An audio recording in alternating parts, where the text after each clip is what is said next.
Hello, YouTube. Hopefully, this information will help somebody. I'm basically revamping my air conditioning system on my 1986 F250 with a 6.9 diesel in it.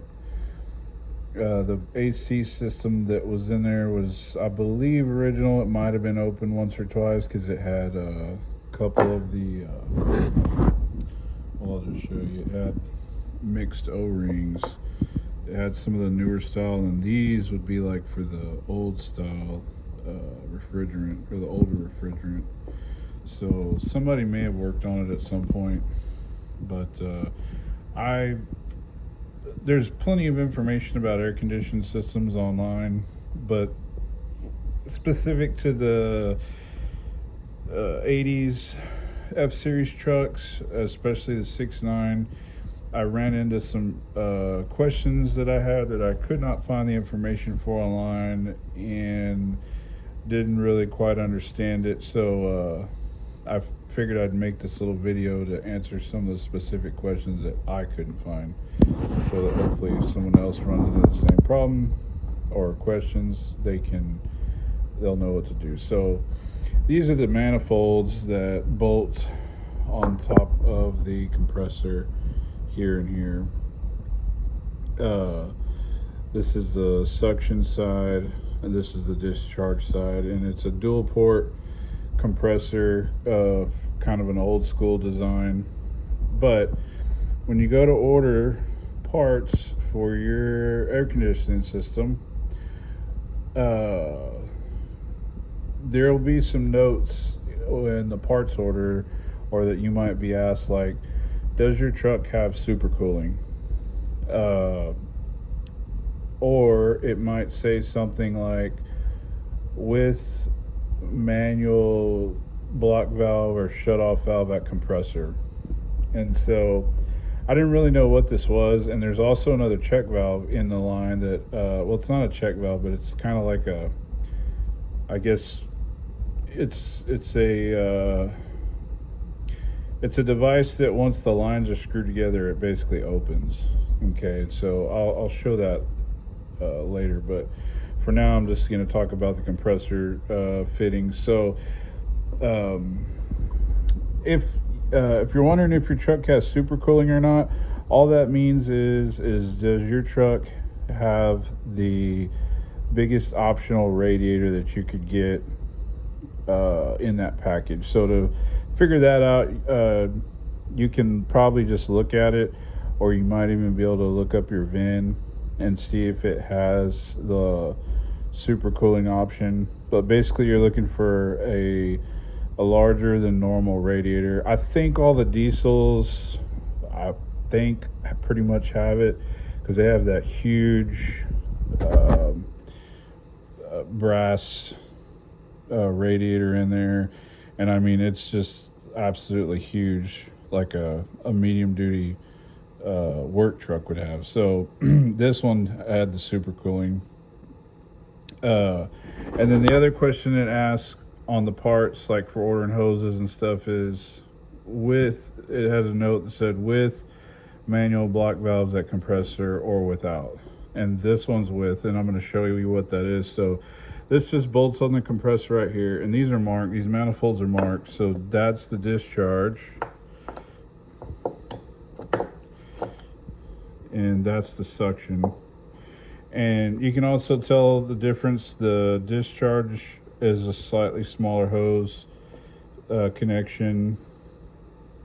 I mean, the discharge is slightly smaller than the suction, and that's pretty standard on most pumps, right? Most of the time the suction is always a larger pipe or fitting or connection than your discharge is normally. And this truck has the manual block valves, and these are them. So they have these little caps, and they just screw on this other little manifold. And I don't know, I'll try to show you inside. There you can see the little plunger that would block that in if I was to screw that block valve in, essentially sealing the system off. And so what that does is, I think it was mainly for use at the factory as the trucks came down the assembly line. I think they had certain parts, components that were pre-charged with the Freon and oil. And so once they assembled it, maybe they were able to just open these up. And I don't know. Didn't work at a Ford factory, so I'm just assuming that was part of the reason why they had these. The other thing is you can isolate your compressor basically and work on the rest of the system. I guess if you're going to flush something, you don't want anything getting back to the compressor, maybe that's a way to do that. So I don't particularly care to have these, just because it's another, there's actually some packing, or not packing, but there's a seal in there for the stem to this, and it's just another point that could leak. These haven't, so I don't know, maybe if you don't mess with them, they probably won't. I'm leaving them on there so I don't have to go change a bunch of stuff. But that's what these are, is if you run into that question when ordering hoses, that's what you're looking for, is this right up on top of the compressor. If it doesn't have the manual block valves, chances are your hose is going to go right onto this manifold. And then this little deal, I don't know if I can show it, but looking down in there, there you go, there's a spring. So I'm assuming that's just like a pressure relief valve on the discharge to keep from damaging or blowing a line or something. I don't know what pressure, a lot of times these things will say on them, but this is pretty old and I don't see any markings on it, so I don't know what pressure it relieves at. But basically, if this system overpressured, that should lift, and it's got a port in there, and it should relieve out basically the atmosphere, which you wouldn't want that either. It'd make a mess, but it'd be better than having an underhood explosion or something. So that's all that little thing is. You don't really have to mess with it. But I just wanted to answer or put that information out for other people, because I ran into the question about the manual block valves, and these, the way they look, you can easily get them confused without taking the cap off.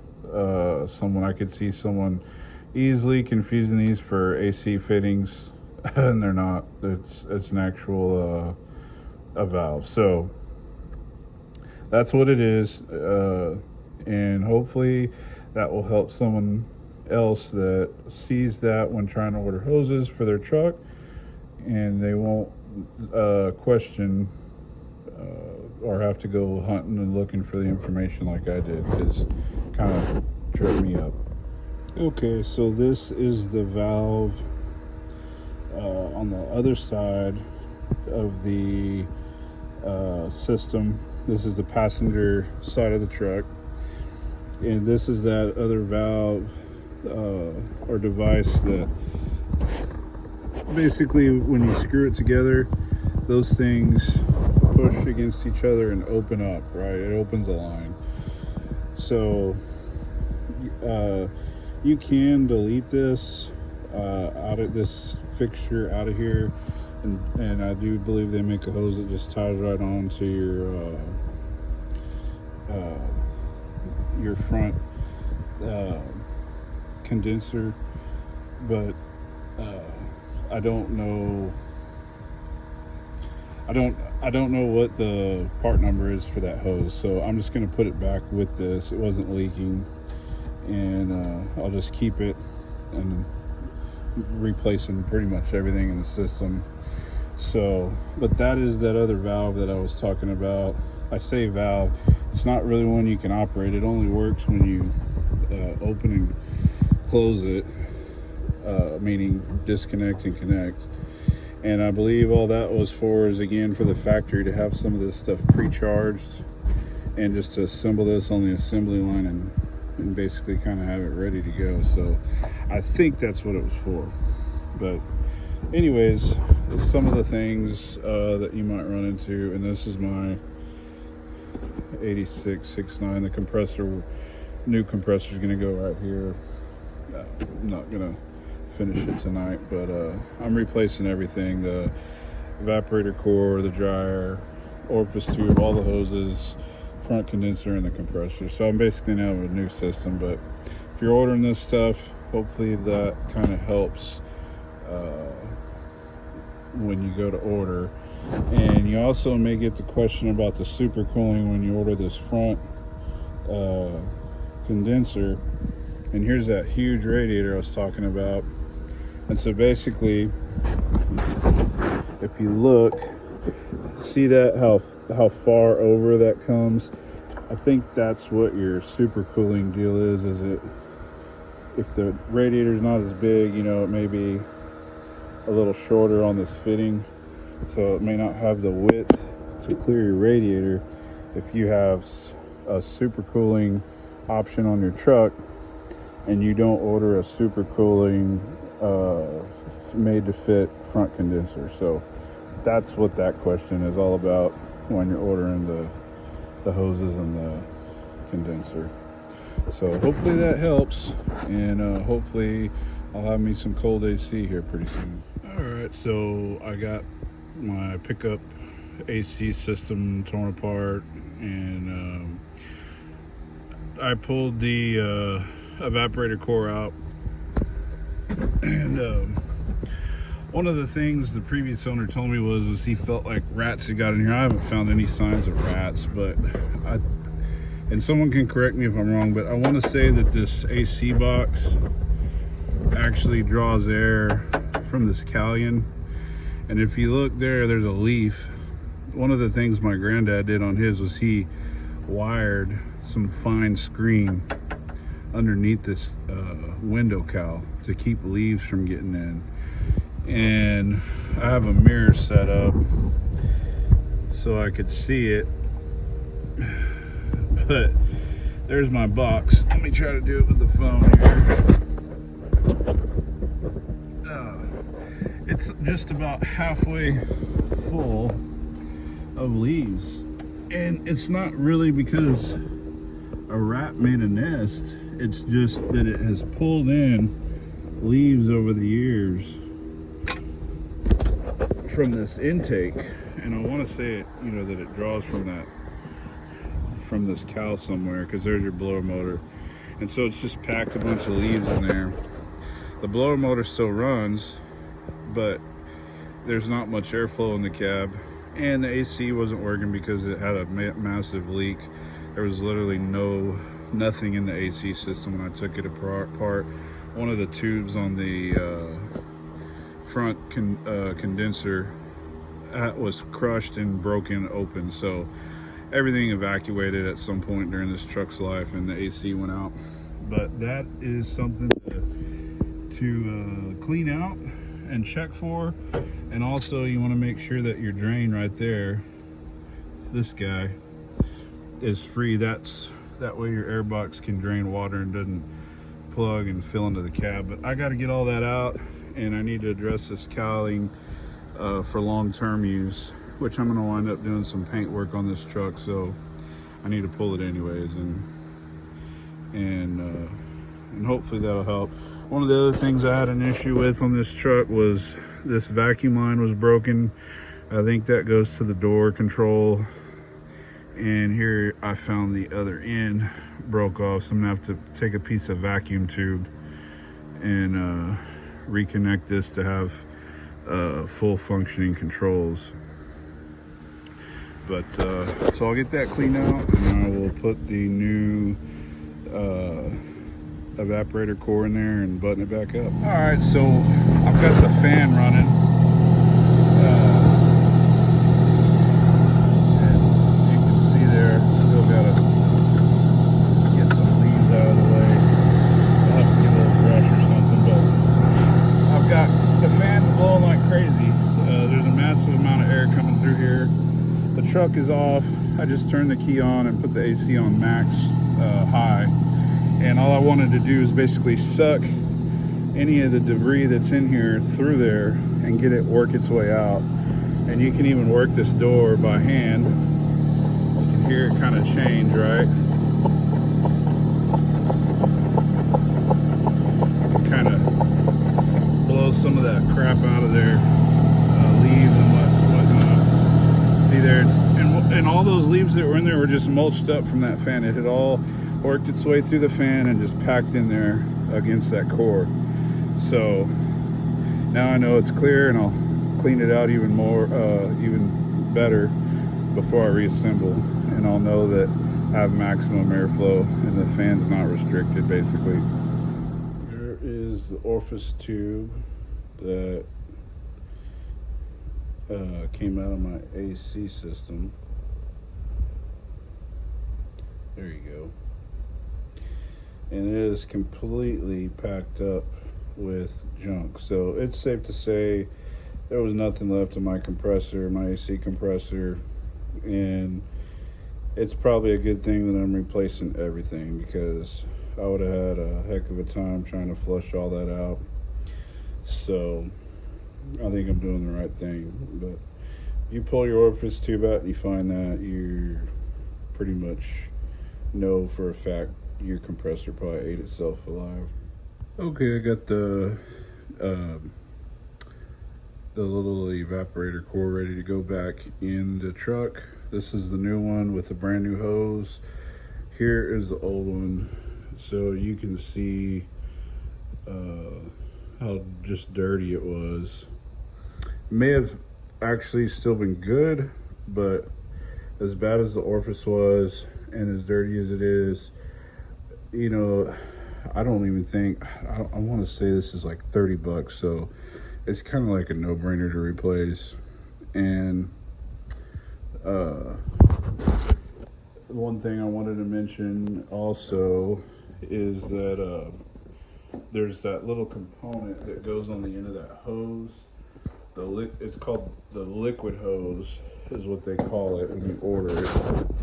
So there's three hoses: a suction hose, a discharge hose, and then there's this what they call the liquid hose, which is this. And this has that little component, that little valve inside of it. And there you can just barely kind of see the O-ring where the collar smashed down over it. So I had to take this off of my old hose and put it on the new one. And when I did, I pushed on this little device and it slid out. It had an O-ring on it, and it's got a little spring. And so I went ahead and cleaned it, and it actually had a lot of gunk on it, like from when the compressor went bad. So I'm glad I did. So if you are doing this same job and you have a truck that has this little valve on it, make sure you take this, when you swap this to your new hose, that you push that out and clean it really good. It almost looks like a thermostat on the end. I don't want to take it back apart. I should have got a picture of it or a video, but I was just kind of putting stuff together. And then the orifice tube slides in right here on this tube right here.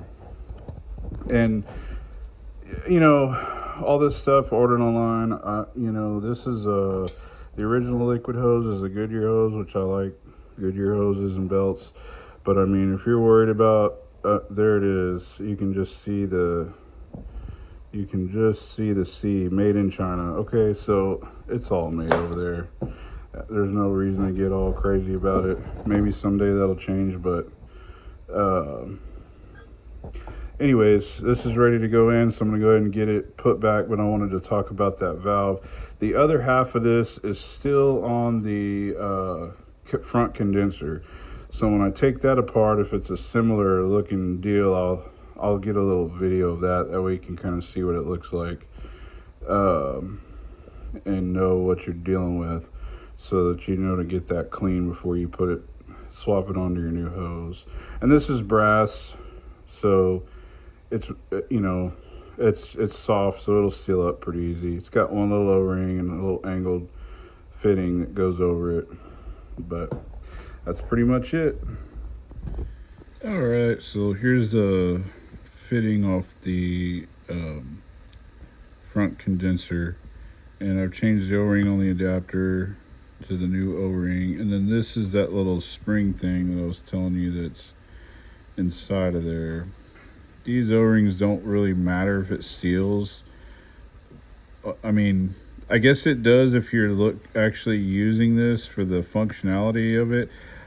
Honestly, you could probably just gut this thing and put it together, because this thing will not seal with the O-ring bad. So hindsight, I guess I could have just left them out and just tied it together, which I guess I could. But this was basically to seat down in there and seal the system off, right? So I don't know. I guess I'll put it back. I don't think it's gonna hurt nothing, but anyways, that's a little fitting, and all it does is it just goes in like this, and the other one's the same way but a little different, and then there it is. And then when you make the fitting up, it pushes against the other one and opens. So I think I'm going to just gut it. I'm not even going to put that back in there because that's not going to serve me any purpose at all. But just so you know, that's one of the little factory, I guess, stop valves so that they could have some of the system pre-charged on the assembly line and just connect it up, and it would be charged all the way through, I guess. I'm not 100% sure. I've never really seen anything like this before. This is my first time dealing with it, but that's all it is. So in case you run across it, that's what's inside. I will say this: if you're going to put it back, definitely clean that, because it had junk all over it, just as bad, if not worse, than the little orifice tube. So you want to make sure you get this clean, because you don't want any of that crud going through your brand new compressor. So anyhow, that's it. Alright, the AC system is finally done. All the plumbing's done. There's a new compressor, all the new hoses. So this is your discharge hose. That's your suction hose. And this is your liquid hose. And I'll try to post the part numbers that I got. This is that little assembly with those little valves that I was talking about. All that's put back together. The AC is cold. I still have some lines to insulate, and I need to zip tie my wiring. My little firewall deal needs to be replaced, little half seal or whatever you want to call it. But I'm not going to do it right now, because I'm going to pull this thing and screen. The biggest downfall in this truck that I see with the AC system is the AC box pulls air from inside this calian, and what happens is leaves drop in these little vents, and then the AC box sucks them up, and it blocks your flow of air over time. So what I'm going to do is pull this off and do just like my granddad did, and use some stainless wire and some door screen, and go ahead and screen that so our leaves can't fall in there, and then put it back, and that'll help slow down the intrusion of leaves into the air box for the air conditioning. Couple little things I had. This line, like I mentioned, was broken, going to this little check valve down here. So I had a piece of vacuum tubing that fit it and reconnected that, so all my controls work. Put a new high pressure switch.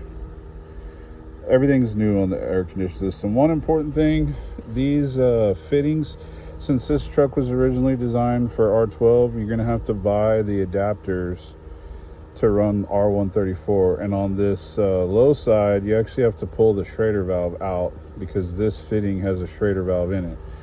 On the high side, the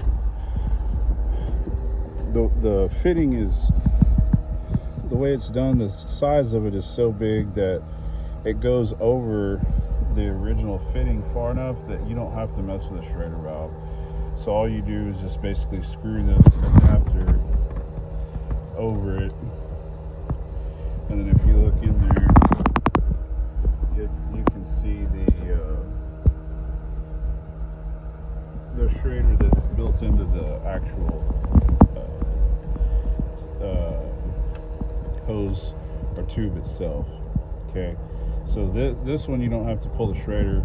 On the low side you do, and then you just put that fitting right over it. I bought a kit and they were aluminum. I had to go to Napa and buy this steel one for the low side. I was having problems just getting the threads on there. And that one, you can see it has its own Schrader. So I just removed the Schrader valve from there, and it's got its own O-ring. It didn't need to seat on that. I just left it on there. Make sure you put your caps back on. But it turned out good. The AC's cold. I still need to re-insulate a bunch of stuff that was. Zip tie all my wires back up and everything. I have some more insulating to do with that as well, for the turbo and stuff. But other than that, I'm really satisfied. The pressures look good, no leaks whatsoever, and inside is icy cold. So hopefully that information helps somebody who's wanting to redo their AC system on these old, some people call them bullnose Fords, older trucks. This one specifically, the 6.9 diesel with an aftermarket turbo kit. And I personally ran into some questions that I found unanswered on the internet, and those questions were when you're ordering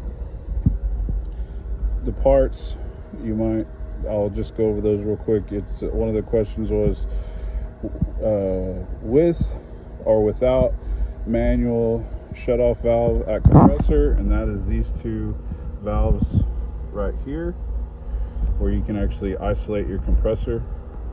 So my truck came with that, so I ordered the hoses in accordance with that, and they all fit.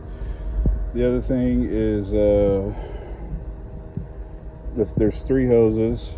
They call this the liquid hose, your suction hose, and your discharge hose. Okay, those are the only three you're going to need. And you're going to need your adapters to go from the old school R12 fitting to the 134A fitting. And then the last question was when you order the front condenser, it'll ask you with supercooling or without. And all that means is do you have the larger radiator option in your truck or not? Personally, I don't see why you couldn't run a super cooling evaporator core in a truck that doesn't have supercooling, because I believe the only difference is going to be the width here for the size of your radiator to clear. So if you have a smaller radiator, it's still going to clear, although I'm unsure about the hose routing on those trucks, whether that would work or not. So that part I'm not sure, but anyhow, those are the questions that I ran into. Kind of detailed, specific stuff that I wasn't able to really find out on the internet, other than your generic AC, information that's all over the place. So, in respect to this truck itself, hopefully that information will help someone in the future. So, thank you. Okay, these are the three hose part numbers. This is your liquid hose part number. This is your discharge hose part number, and this is your suction hose part number. This is for this brand. I'm sure they'll cross-reference to others. I just ordered these online, and that is what fit my truck. So if you have the same truck, save you some hassle. Okay, so I decided to do some more work on my air conditioning system on the 86 F250 in an attempt to get it the temperatures down even further. Definitely blows cold. It's all brand new, but We're gonna see how far, just how cold I can actually get it. I live in South Texas, so we get severe summer temperatures.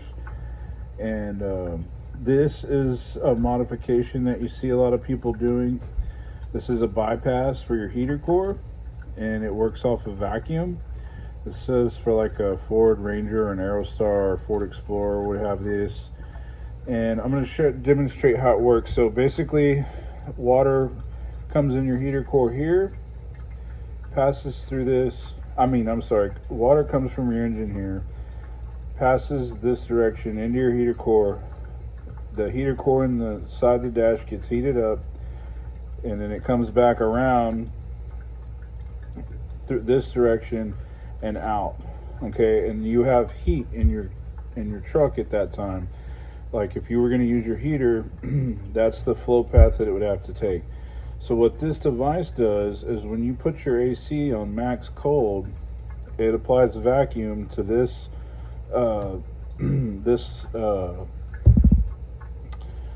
little vacuum housing and vacuum operated housing, and it closes a valve in here that redirects flow. And what happens is, instead of your flow going this direction and back, all passing through your heater core, it stops the flow going to your heater core and just loops it back to your engine. So it will just make this U-turn. So I'm going to demonstrate that just so you can see what I'm talking about. So we'll get the water going in the inlet, and there you can see it's coming out. That would be going towards our heater core, and then it would return this direction and back to the motor. So now, and you'll watch this fitting back here, try to turn this where you can see it a little better. Now once this closes, there you go. Now you're just looping back to the motor, right? You're not really flowing water through your heater core anymore. And so what that's going to do is try to take away a heat source from inside of your air box, which in turn will lower the temperature of your air conditioning by, a few degrees, and every little bit counts. So we're going to do this. We're going to install this device, and then we are going to do a lot of insulating and heat shield work around the exterior of the air box and in the engine bay. We're going to do all we can to shield heat from transferring into the cab through the firewall. And then once we do that, we'll see where we're at on the temperature, and I'll show you on the thermometer kind of where I'm at with the air conditioner as it is. And then tomorrow, when we install this and do the installation work, we'll get to see what kind of a difference we made. And this is, you can find this online. There's videos out there already on this, but I just wanted to demonstrate what it actually does, because I don't, most people just install it and call it good. And for those that don't understand what its actually purpose is and what it's doing, I just wanted to kind of demonstrate that so you could actually see it. Okay, so I'm in the truck here, and I'm not gonna run the truck because it's only like 80 degrees out, or it's nighttime, so, or I'm sorry, it's 80, between 80 and 90 there. I can't hardly see it with the reflection on the camera. But this thermometer, that green, is showing 40 degrees. There, you can see it right there. And I'm about the second notch up, which this is kind of weird how they do the increments on here, which would be just under 50 degrees. So I'm sitting here idling.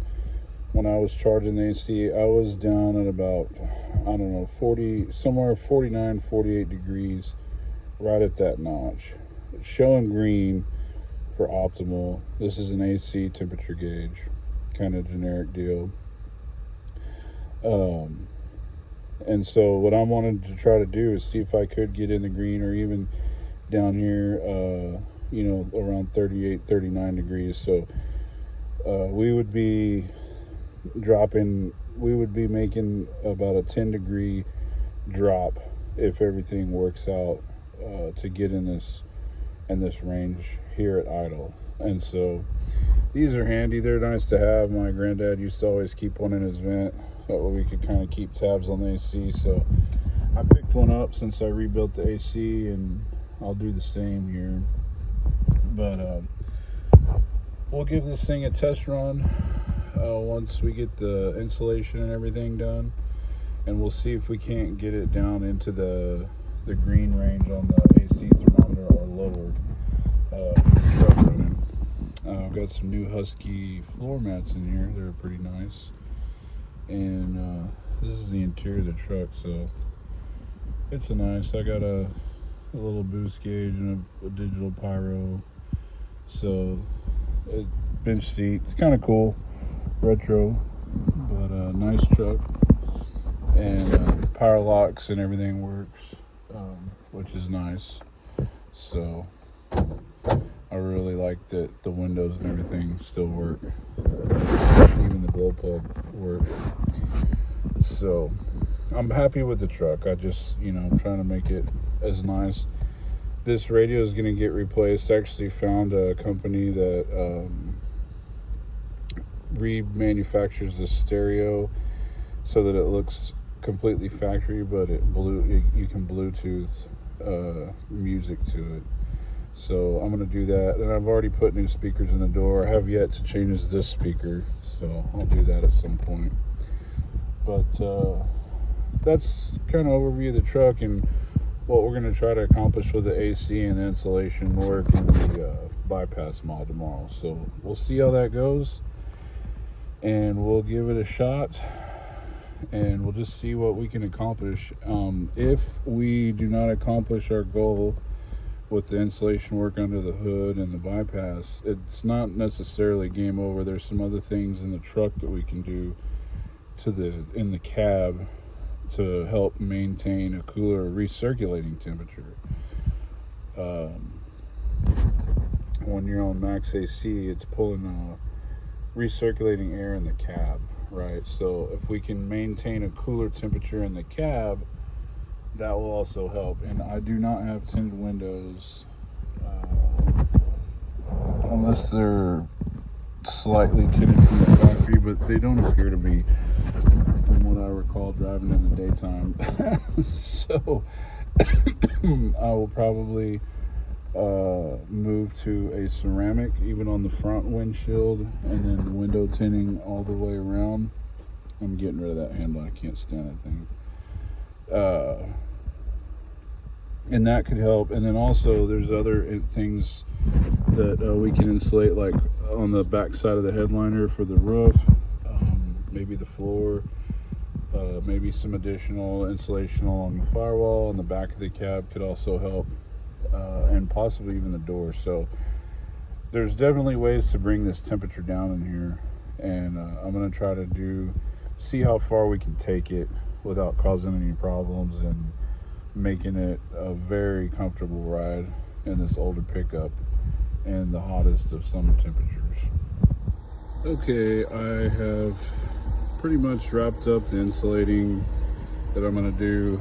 I've insulated this suction line and also some hoses and wires that I had running across there, that little bundle. I had an exhaust leak on the turbo, but the bolts were loose. I tightened it, so hopefully it stopped.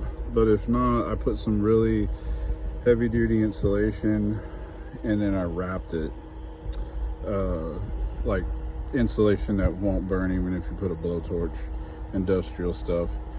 The rest of the hose, I just kind of wrapped it with regular hose insulation. That's just the compressor suction line, just to kind of help keep temperature down. And then I wanted to say I had two types of wrap. One is this, like, you can see it, it's a very thin tape, right? This is what a lot of people on YouTube are using in their videos, and all it really is a heat barrier. It's not really insulation. So it might reflect some heat, but you're not insulating the box with this. So a far better option is an actual adhesive insulation. This here is 10 millimeter adhesive insulation, and I have this double wrapped. So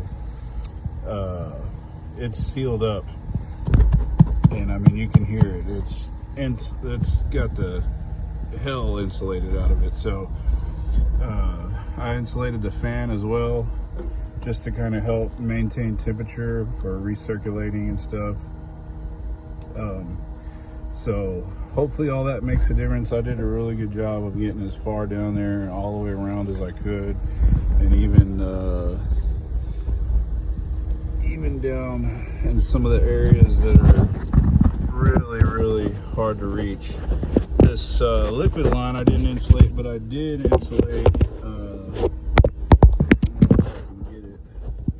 insulate the portion that has the orifice and on down into this core. So I've done about all the insulating that I can possibly do. This is just a little cushion for my I just put a little piece of this so this wouldn't rub, because this is plastic. This is that heater core bypass, okay? And so this is your water coming off the water pump that's going into the heater core, and then here's the water coming out back in there, and then down back to the motor.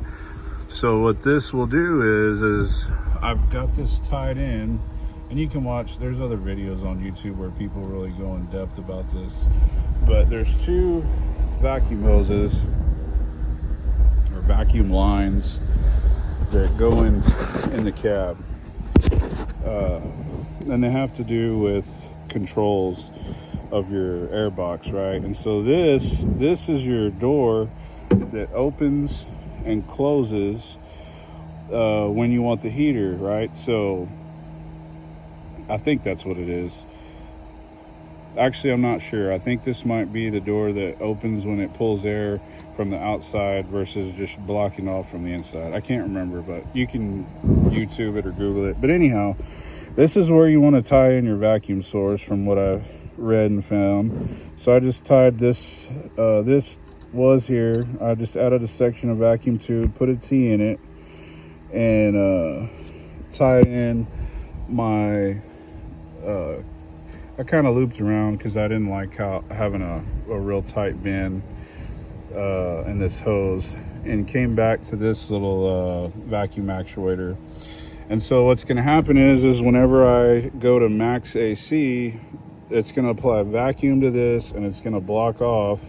It's going to isolate my heater core and just loop it right back to the engine.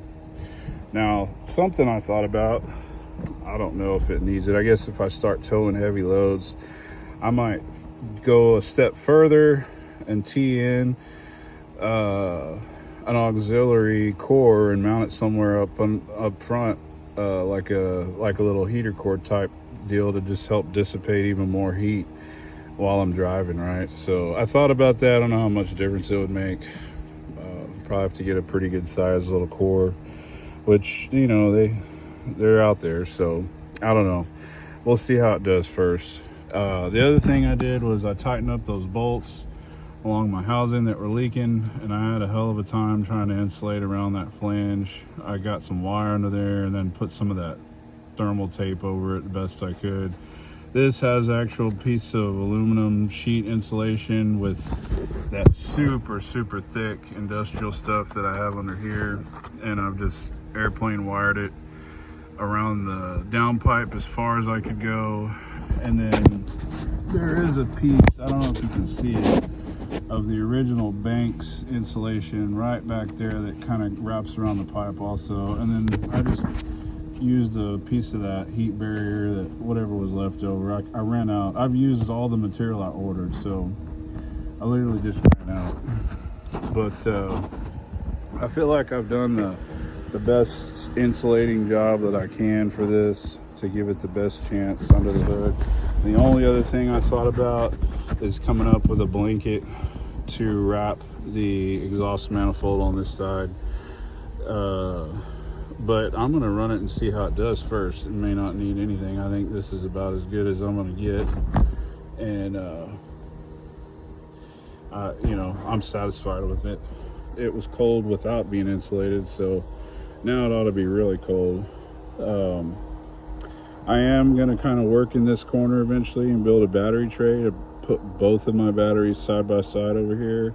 Eventually I'm gonna intercool this motor.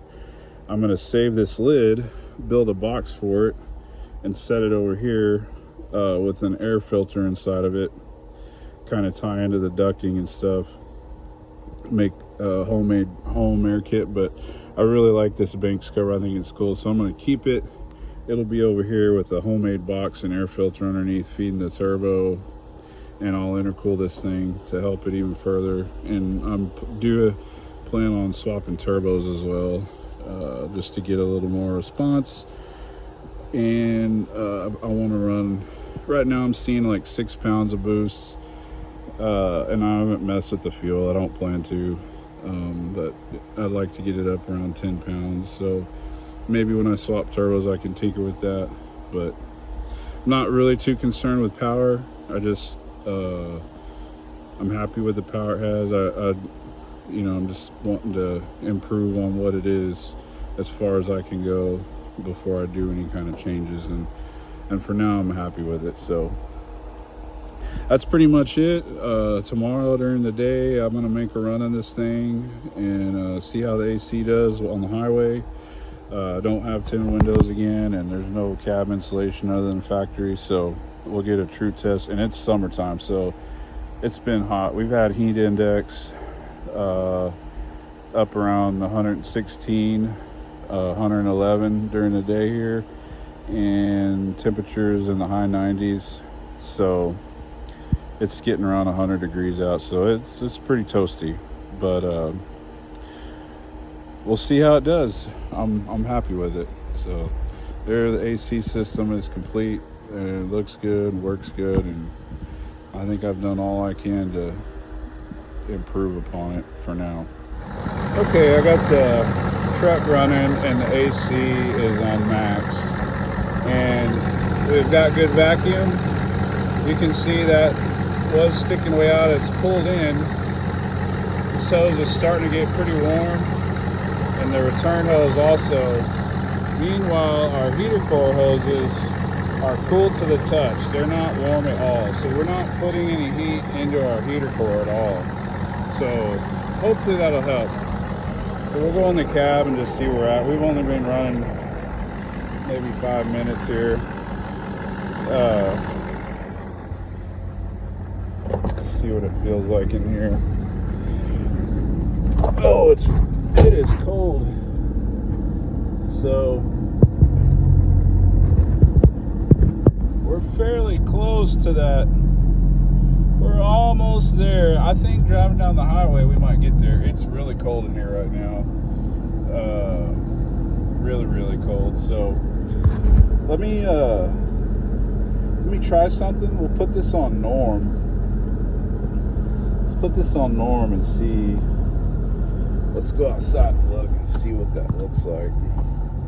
So that should have opened up that heater core bypass, I believe. So let's check it.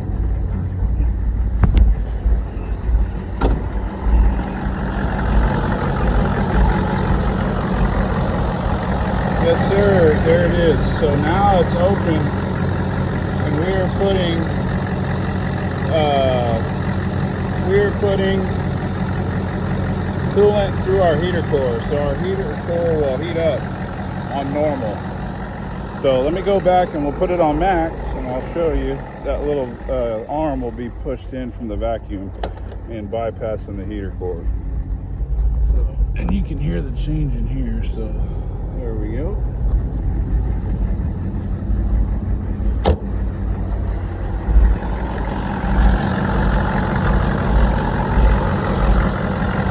And there it is, it's shut. It's not sticking out anymore. So that's a good vacuum source for that, and that works great for max AC.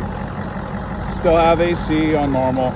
It's just you're allowing your heater core to heat up when you're not on max AC, which this truck would do it all the time no matter what. So that's a nice upgrade to help keep some heat out of that box. So I think now the biggest thing is drive this thing down the road and just see how cold it actually gets. All right, took the 86 for a drive and kind of cleaned it up inside. Radio's going. I got my new floor mats I really like. AC is cold. I had to actually turn it down earlier while I was driving because it got too cold. So my AC is working great. I just have a couple of things to take care of. Little gauges are working. I like this Husky floor mount, especially on the driver's side, because I thought I was going to have to trim it for the high beam switch, and I didn't have to.